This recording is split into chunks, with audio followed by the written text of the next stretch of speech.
सोचिए 12 साल की कठिन तपस्या, अपने ही जीते जी पिंडदान और इतनी खतरनाक दीक्षा कि अंतिम चरण में एक अनुभवी साधु एक झटके में उनके लिंग को निष्क्रिय कर देता है। दर्द इतना तीखा कि कुछ पल के लिए प्राण निकलते हुए महसूस हों।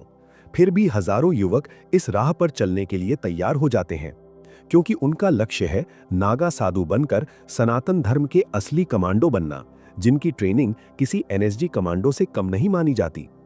ये वही नागा साधु हैं जिनका जीवन रहस्यों, कठोर साधना और अद्भुत साहस से भरा हुआ है।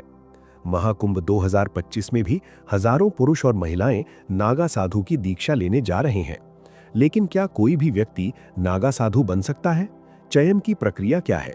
महिला नागा साधुओं के साथ विशेषकर पीरियड्स के समय क्या नियम रखे जाते हैं? और क्यों दुनिया भर के रिसर्चर इनके जीवन पर स्टडी कर रहे हैं, जबकि भारत के आम लोग अभी भी उनके असली इतिहास और बलिदानों से अनजान हैं? इस डॉक्यूमेंट्री में हम नागा साधुओं के चमत्कारों की नहीं, बल्कि उनके असली इतिहास, युद्धों, जीवन शैली, दीक्षा की खतरनाक यात्रा और पुरुष व महिला नागा साधुओं के अनसुने रहस्यों के बारे में बात करेंगे। ये कहानी है सनातन धर्म के उन गुमनाम रक्षकों की, जिनकी वजह से हमारा धर्म आज भी गर्व से खड़ा है। अफगान बादशाह अहमद शाह अब्दाली का नाम आपने सुना होगा। साल 1757, मुगल सत्ता कमजोर, उत्तर भारत में हिंदू पक्ष से कोई मजबूत सेना सामने नहीं थी। अब्दाली ने मौका देखकर मुगल बादशाह से समझौता किया और दिल्ली, मथुरा, वृंदावन और आगरा को लूटने की खुली छूट ले ली। दिल्ली लूटी, मंदिर तोड़े, हजारों हिंदू मारे गए। फिर उसकी सेना मथुरा और वृंदावन पर टूटी, मंदिर ध्वस्त किए गए, स्त्रियों के साथ अत्याचार हुए, बच्चों को गुलाम बनाने के लिए घसीटा गया। 3 दिन तक मथुरा की पवित्र धरती खून से लाल हुई, हवा में सड़ती लाशों की बदबू घुल गई। लूट की दौलत, सोना चांदी और हजारों औरतों को काबुल ले जाया गया। इसके बाद जब अब्दाली की सेना ने गोकुल की ओर बढ़ने की योजना बनाई, तो उन्हें लगा कि यह भी एक आसान शिकार होगा। लेकिन वहां उनका सामना कुछ ऐसे साधुओं से हुआ जिनके शरीर पर केवल भस्म का लेप था, हाथों में तलवारें, भाले और त्रिशूल थे और आंखों में केवल एक संकल्प जल रहा था। ये थे करीब 4000 नागा साधु जो गोकुल और आसपास के मंदिरों की रक्षा के लिए तैयार खड़े थे। अब्दाली के कमांडरों ने सोचा, ये तो केवल साधु हैं, युद्ध क्या करेंगे? लेकिन जैसे ही युद्ध शुरू हुआ, नागाओं ने ऐसी रणनीति और ऐसा भीषण प्रहार किया कि भारी भरकम अफगान सेना ताश के पत्तों की तरह बिखरने लगी। हरिद्वार और उज्जैन के अखाड़ों से नागा साधुओं की और टुकड़ियां पहुंची। युद्ध के अंत में लगभग 2000 नागा साधु वीर गति को प्राप्त हुए, लेकिन उन्होंने 5000 से अधिक अफगान सैनिकों को मार गिराया। कमांडर को पीछे हटना पड़ा और अब्दाली की गोकुल पर कब्जे की योजना हमेशा के लिए टूट गई। इस एक लड़ाई ने न केवल गोकुल के मंदिरों को बचाया, बल्कि ये साबित कर दिया कि नागा साधु केवल ध्यान करने वाले सन्यासी नहीं, बल्कि युद्ध कौशल में प्रशिक्षित धर्म के सच्चे योद्धा हैं। इतिहास के कई और मोड़ों पर नागा साधुओं ने सेना बनकर सनातन धर्म को बचाया। जब क्रूर मंगोल आक्रमणकारी तैमूर ने दिल्ली को उजाड़ दिया और लौटते समय हरिद्वार के कुंभ मेले की तरफ बढ़ा, तो उसे लगा कि यहाँ लाखों तीर्थयात्रियों और संतों के बीच लूट का आसान मौका है। लेकिन हरिद्वार के पास ज्वालापुर में जाट गुर्जर राजाओं और नागा साधुओं ने मिलकर ऐसा प्रतिरोध किया कि तैमूर को अपना रास्ता बदलना पड़ा। पुराने ग्रंथों के अनुसार उस भीषण युद्ध में गंगा का पानी तक खून से लाल हो गया। इसी तरह काशी विश्वनाथ मंदिर पर औरंगजेब के हमले के समय महानिर्वाणी अखाड़े के नागाओं ने युद्ध करते हुए प्राण न्यौछावर कर दिए। लोक कथाओं में लगभग 40,000 नागा साधुओं के बलिदान का जिक्र आता है। इलाहाबाद के किले और संगम की रक्षा हो या 1857 के स्वतंत्रता संग्राम में रानी लक्ष्मीबाई को बचाने की कोशिश, बार बार नागा साधु तलवार लेकर आगे आए। लेकिन दुख की बात यह है कि हमारी इतिहास की किताबों में इनका नाम तक नहीं मिलता।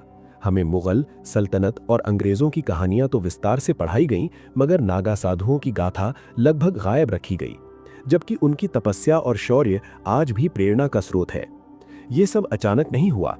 नागा परंपरा के पीछे उत्कृष्ट रणनीति और आध्यात्मिक दृष्टि थी। 8वीं सदी के आसपास जब सनातन धर्म पर बौद्ध, विदेशी विचारधाराओं और आक्रमणों का दबाव बढ़ रहा था, तब केरल के कालड़ी में जन्मे बालक शंकर ने आगे आकर इस परंपरा को संगठित रूप दिया, जिन्हें हम आदि शंकराचार्य के नाम से जानते हैं। अत्यंत कम उम्र में वेद, उपनिषद और शास्त्रों के विलक्षण ज्ञानी बन गए। उन्होंने महसूस किया कि केवल शास्त्र ज्ञान से धर्म नहीं बचेगा। जब धर्म पर तलवार से हमला हो तो शस्त्र धारण करना भी उतना ही आवश्यक है। इसी दृष्टि से उन्होंने शस्त्र विद्या में निपुण साधुओं के संगठित समूह बनाए, जिन्हें अखाड़ा कहा गया। इन अखाड़ों का काम था जरूरत पड़ने पर सनातन धर्म, मंदिरों और तीर्थों की रक्षा के लिए सेना की तरह खड़ा होना। आदि शंकराचार्य ने 7 प्रमुख अखाड़ों की नींव रखी। आगे चलकर इनकी संख्या बढ़कर 13 हो गई। आज भारत में 13 मुख्य अखाड़े माने जाते हैं, जिनमें जूना, महानिर्वाणी, निरंजनी, अटल, आह्वान, आनंद, अग्नि, पंचाग्नि, वैष्णव, उदासीन और निर्मोही जैसे अखाड़े शामिल हैं। हर अखाड़े की अपनी परंपरा, इष्ट देव, पीठ, मठ और सैकड़ों आश्रम हैं। कहीं भगवान दत्तात्रेय की उपासना, कहीं गणेश, कहीं गायत्री, कहीं वैष्णव भक्ति। किसी अखाड़े में सबसे अधिक पढ़े लिखे साधु हैं जो आधुनिक डिग्रियों के बावजूद पूर्ण सन्यासी जीवन जीते हैं, तो किसी में लाखों नागा साधुओं की फौज है जो कुंभ के शाही स्नान में एक साथ निकलती है। यही अखाड़े आज भी नागा साधु तैयार करते हैं। हालांकि आजादी के बाद उन्होंने अपना सैन्य स्वरूप काफी हद तक त्याग दिया और शिक्षा, सेवा, गौ संरक्षण और आध्यात्मिक कार्यों पर ज्यादा जोर दिया। परंपरा की जड़ें इससे भी गहरी हैं। नागा शब्द के कई अर्थ बताए जाते हैं। एक मान्यता के अनुसार ये संस्कृत के नग से निकला है, जिसका अर्थ है पर्वत या गुफा। यानी वे तपस्वी जो पहाड़ों और गुफाओं में नग्न या लगभग नग्न अवस्था में कठोर साधना करते थे, उन्हें नागा कहा गया। कई भाषाओं में नागा शब्द बहादुर युवा योद्धा के अर्थ में भी मिलता है। पुरातात्विक खोजों में हड़प्पा सभ्यता की मोहरों पर पशुपति जैसे आसन में बैठे तपस्वी दिखाई देते हैं, जो ये संकेत देते हैं कि नग्न या दिगंबर साधकों की परंपरा वैदिक युग से भी पहले रही होगी। बाद में बुद्ध, महावीर के समय में भी अनेक नग्न तपस्वियों का उल्लेख जैन और बौद्ध ग्रंथों तथा ग्रीक यात्रियों के लेखों में मिलता है। 4वीं सदी ईसा पूर्व जब सिकंदर भारत आया तो उसके इतिहासकारों ने जिनोसफिस्ट यानी नग्न दार्शनिकों का उल्लेख किया।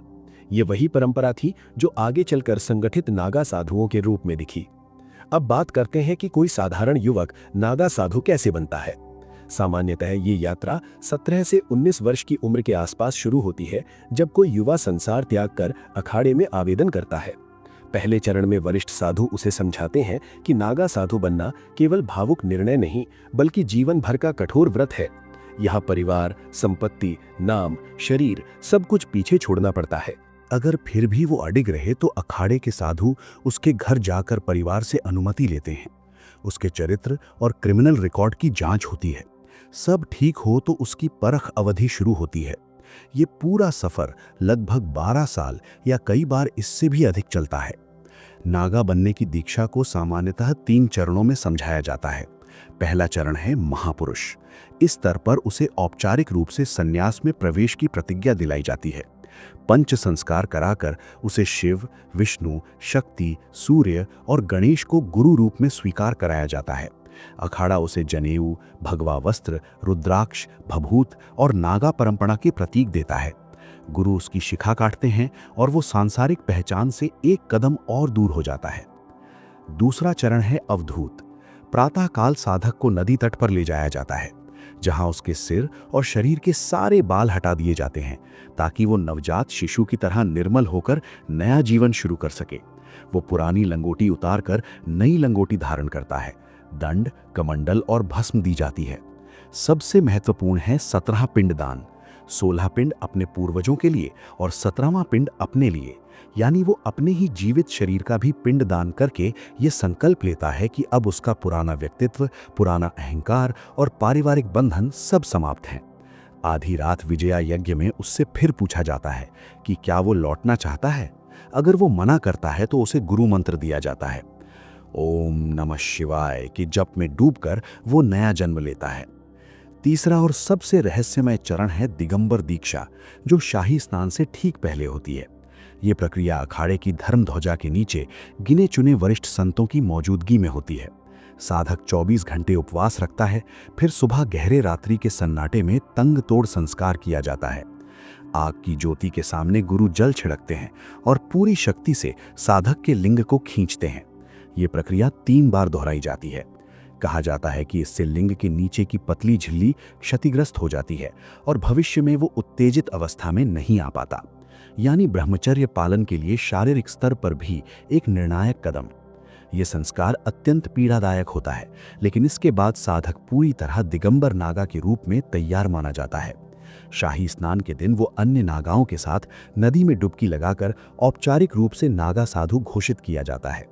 बाद में उसके कुंभ स्थल के आधार पर उसे अलग अलग नाम मिलते हैं, जैसे राजराजेश्वर नागा, बर्फानी नागा या खूनी नागा। नागा साधु के दैनिक जीवन पर भी सख्त नियम लागू होते हैं।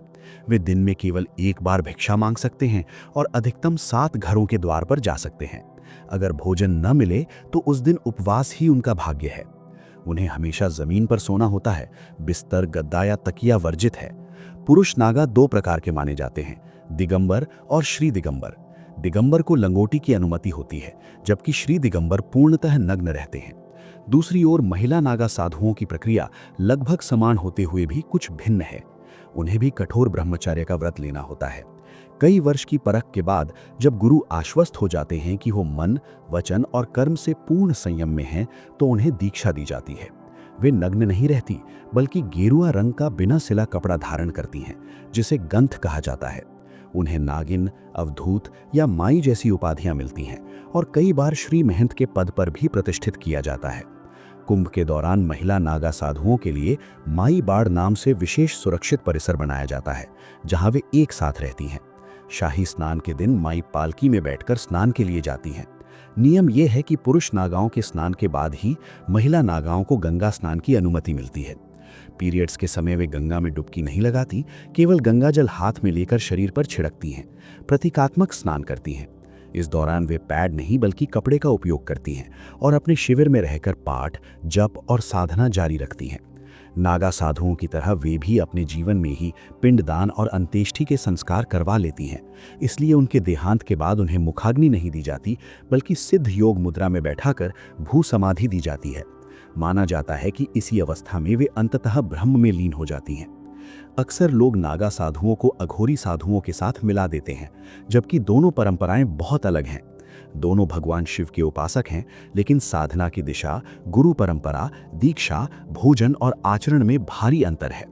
अघोरी साधु प्रायः शमशान में शवों के बीच रहते हैं, तंत्र साधना करते हैं, भैरव और उग्र शक्तियों की आराधना करते हैं। मांसाहार और कई चरम अनुष्ठान उनकी साधना का हिस्सा हैं। वहीं नागा साधु गुफाओं, पर्वतों, काशी, हरिद्वार, गुजरात और हिमालय के गुप्त स्थलों पर रहकर मंत्र जप, हवन, योग और ध्यान के माध्यम से साधना करते हैं। उनका मुख्य उद्देश्य धर्म, समाज और संस्कृति की रक्षा है।